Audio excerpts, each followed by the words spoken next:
Le cerveau humain est un des organes les plus complexes de notre corps. Il est formé de plusieurs parties ou structures qui ont des fonctions différentes et travaillent de manière isolée et en réseau via des milliers de connexions. Dans toutes ces fonctions, il y a le fonctionnement cognitif. Le fonctionnement cognitif, qu'est-ce que c'est ? Ce sont les fonctions gérées par notre cerveau pour prendre connaissance et agir sur le monde extérieur. Il peut s'agir de lire, de dormir, de conduire, de cuisiner, de courir ou encore de prendre ses médicaments. Commençons par la mémoire. Il y a 4 types de mémoire. La mémoire de travail, la mémoire épisodique, la mémoire sémantique et la mémoire procédurale. Tout cela paraît compliqué, mais rassurez-vous, nous allons découvrir tout ça ensemble, pas à pas. La mémoire de travail, qu'est-ce que c'est ? Cette mémoire garde une information quelques secondes pour nous permettre de faire une activité aussitôt. On l'appelle souvent mémoire immédiate. Par exemple, vous voulez appeler votre coiffeur et vous cherchez son numéro. Grâce à la mémoire de travail, vous le gardez en tête, le temps de le composer sur le téléphone, sans avoir besoin de le relire. Cette mémoire effacera rapidement ce numéro. C'est normal, car vous n'en avez plus besoin. Essayons ensemble. Écoutez bien cette série de chiffres et répétez-les dans l'ordre. 8, 5, 2. À vous.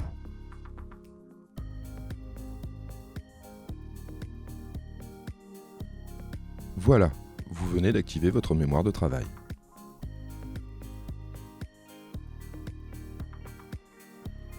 La mémoire épisodique, qu'est-ce que c'est ? Cette mémoire est faite pour garder des souvenirs tout au long de sa vie. Par exemple, je me souviens précisément des souvenirs anciens, comme ma première chute en vélo chez ma grand-mère et ce que j'ai ressenti à ce moment-là. Mais je me souviens aussi de souvenirs très récents, comme du film que j'ai vu à la télé il y a 2 jours. Cette mémoire permet aussi de se souvenir d'une action à réaliser plus tard. Par exemple, je dois penser à sortir le gâteau du four dans 20 minutes.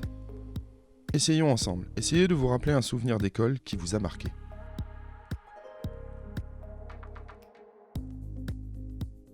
Voilà, vous venez de faire appel à votre mémoire épisodique.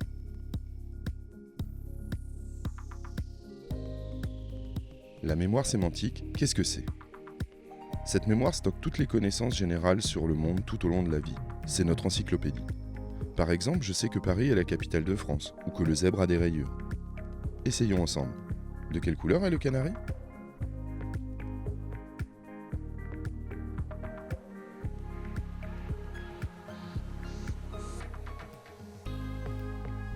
Voilà, vous venez d'utiliser votre mémoire sémantique.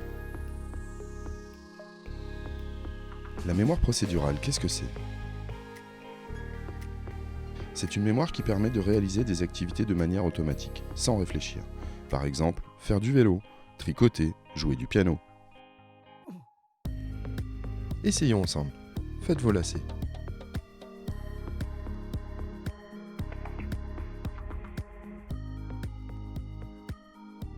Voilà, vous venez de faire appel à votre mémoire procédurale.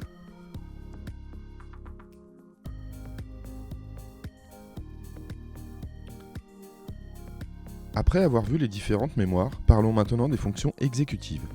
Ce sont des fonctions gérées par notre cerveau qui permettent de s'adapter à des situations du quotidien. Parlons de planification. Cette capacité permet de programmer les étapes des activités quotidiennes dans un temps donné. Par exemple, la préparation d'un repas s'organise en différentes étapes. Je prévois le menu et les ingrédients à l'avance.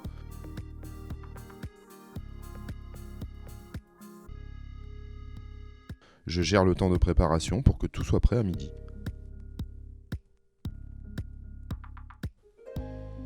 Parlons de flexibilité mentale. Elle nous aide à adapter notre plan d'action en fonction des exigences de l'environnement, des changements. Par exemple, au cours d'un trajet prévu, je dois changer d'itinéraire face à une route barrée. Parlons d'inhibition. C'est la capacité à retenir une action ou une pensée automatique pour agir autrement. Par exemple, en faisant mes courses, lorsque j'attends avec mon caddie à la caisse, je dois m'empêcher de pousser le client qui discute longtemps avec la caissière et plutôt patienter calmement, sans intervenir.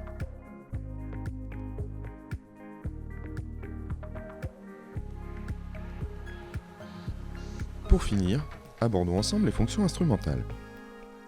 Réseau de neurones postérieurs. Ce sont les outils que notre cerveau utilise pour agir sur notre environnement. Abordons le langage. Il est à la fois un moyen d'expression et un moyen de compréhension orale ou écrit. Par exemple, je peux discuter avec un ami. Je peux également lire mon courrier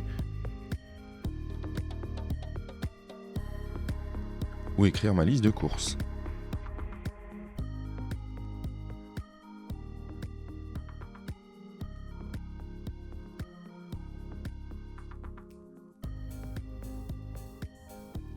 Abordons les gnosies.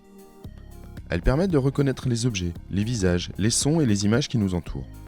Par exemple, je reconnais un tournevis parmi d'autres outils grâce à sa forme.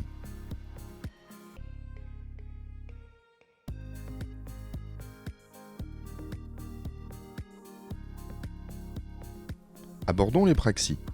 Ce sont des capacités de coordination et d'adaptation des mouvements dans le but d'accomplir une tâche donnée. Par exemple, je m'habille en faisant des gestes précis dans un certain ordre. Ou encore, je suis capable de coordonner l'utilisation de mes couverts pour manger.